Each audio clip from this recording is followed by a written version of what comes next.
My wife Sara and I have been living in Tanzania serving with the Rafiki Foundation since May 2010. Here in Tanzania, we work with orphan children and Christian education.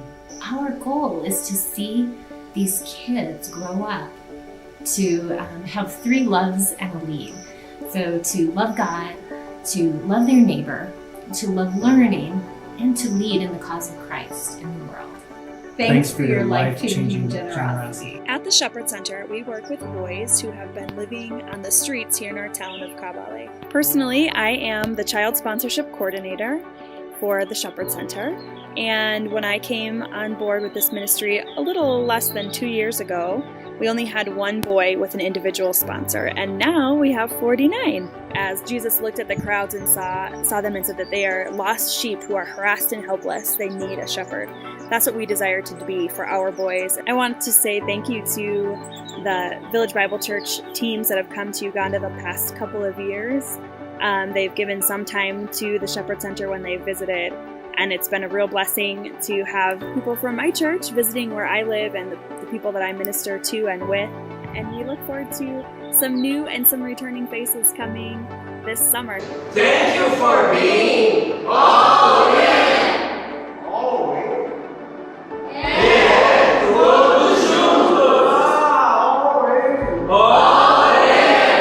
And we are so glad that you are part of the ministry here. And this has been a great year for us and for the ministry here. The Lord is doing wonderful things. We live in a valley that has 15 little towns with almost no churches that preach the gospel. And the Lord has permitted us to work in 3 of these 15 towns, planting churches. And it's been great to see God saving people and God changing lives. Thank you for being part of the ministry here. We love you, we will pray for you, and thank you for praying for us. Yamazuni are by and large syncretistic, so they've mixed the gospel with African traditional beliefs. Our main role has been to bring the truth of the gospel to them and seeking to disciple them and then to train them that they can reach out to others. We get the opportunity to see over and over again the truth of God's word, that the entrance of his word brings light. And so as we share the gospel with people, and we see the way in which they change, and we see their joy at going out to share this with others. That's really what makes us passionate about this ministry. We would just like to say to you that you are very much part of our team. Although you've not maybe been to South Africa, your prayers, your financial support, the emails we get from time to time, always remind us that you are a very important part of what we are doing, and we thank you for that. It's hard to believe that we've been in the Philippines for about 5.5 years.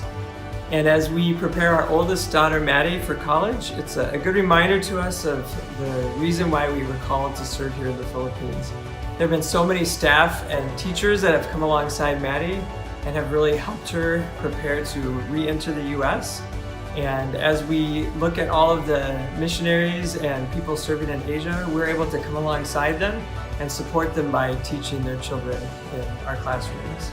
Through Teach Beyond, last June we were able to be part of an English camp for 32 public high school students from Manila. Getting to know them and their stories and being able to teach them about the personal love of Jesus and seeing many of them and hearing their stories that this is the first time they've really learned that or experienced that was overwhelming, and we're so grateful that we were able to be a part of that.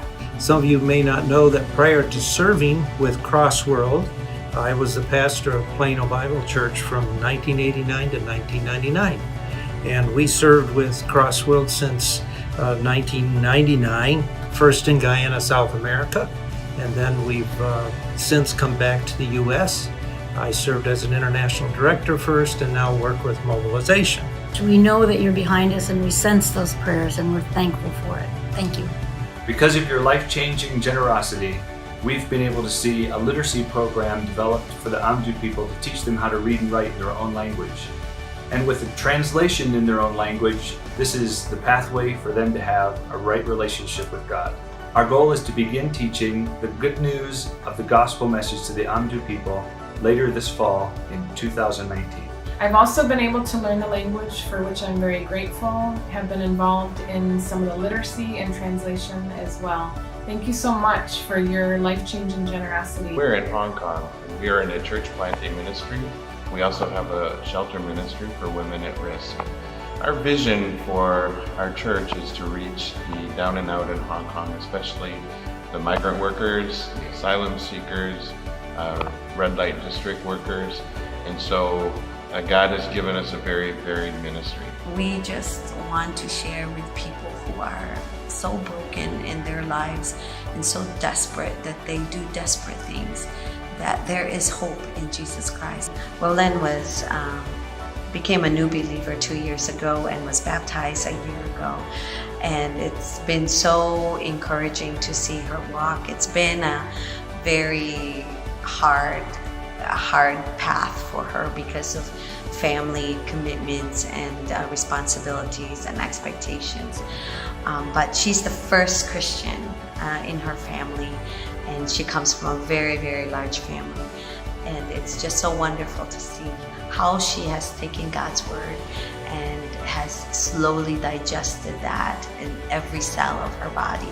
And so she has passionately invited her friends to come. And even last Sunday, it was so beautiful to see how we wept together with her friend that she brought to church, and her friend has come to know Jesus Christ as well. Thanks for being all in. Thanks for being all in. Thanks for being all in. Thank you, Village Bible Church, for being all in. Thanks for being all in. Thanks for being all in. Thanks for being all in.